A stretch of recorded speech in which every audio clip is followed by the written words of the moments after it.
Valentina Gomez নামে এক কুলাঙ্গার কোরআনুল কারীমের মধ্যে অগ্নি সংযোগ করেছে, যা অত্যন্ত দুঃখজনক, মেনে নেবার মতো নয়।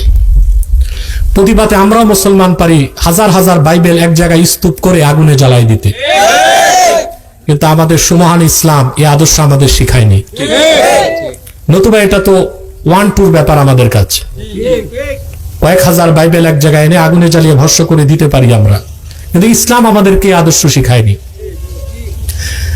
অত্যন্ত নিকৃষ্ট আমেরিকার বৈদেশিক নীতি, কথিত গণতন্ত্রের বুলি সে আওড়ায়।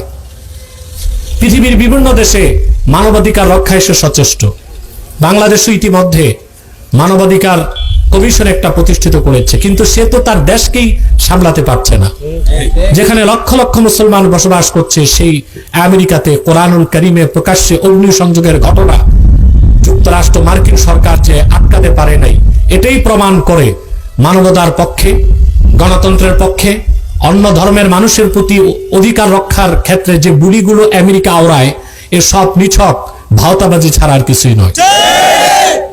এ কোরআন আল্লাহ তার আখিরি নবী মুহাম্মদ সাল্লাল্লাহু আলাইহি ওয়াসাল্লামের মাধ্যমে ১৫০০ বছর আগে এই কোরআন কারীম অবতীর্ণ করেছেন গোটা বিশ্ব মানবতার মুক্তির জন্য। আল্লাহ কোরআন কারীমে ইরশাদ করেছেন, শাহরু রমাদান আল্লাযী উনজিলা ফীহিল কুরআনু হুদাল লিন-নাস। এই কোরআনকে আল্লাহ বলেছেন হুদাল লিন-নাস। পৃথিবীর যে কোনো সময়ের, যে কোনো ধর্মের, যে কোনো গোত্রের, যে কোনো মানুষের হেদায়েতের জন্য আল্লাহ তাআলা ১৫০০ বছর আগে কোরআন কারীমকে নাজিল করেছেন। সেই কোরআনকে মুসলমান জীবনের চেয়ে বেশি ভালোবাসে। কোরআন কারীমে অগ্নিসংযোগ করেনি সেই কুলাঙ্গার উগ্রবাদী খ্রিস্টান ভ্যালেন্টিনা গোমেজ মুসলমানদের কলিজায় আগুন জ্বালিয়েছে। এটা শুধু প্রতিবাদী আমরা থেমে থাকবো না। আমরা বাংলাদেশ সরকারকে বলবো, এই ন্যাক্কারজনক ঘটনার জন্য নিন্দা প্রস্তাব আনা হোক, নতুবা বাংলাদেশের মুসলমান মানবতার ফেরিওয়ালা মার্কিন যুক্তরাষ্ট্রের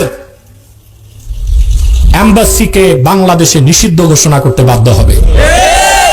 আমাদের দেশে মানবাধিকার কমিশন প্রতিষ্ঠা করেছে মানবাধিকার রক্ষার জন্য, সে তো তার দেশেই মানবাধিকার রক্ষা করতে পারছে না।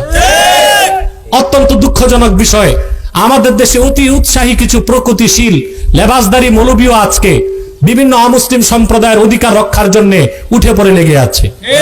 বাংলাদেশে তো অমুসলিমরা তাদের অধিকার লাভ করছে, কিন্তু পবিত্র কোরআন কারীমের সাথে চরম বেয়াদবি করা হলো। বাংলাদেশের তথাকথিত নেতাগণ কোথায় এখন?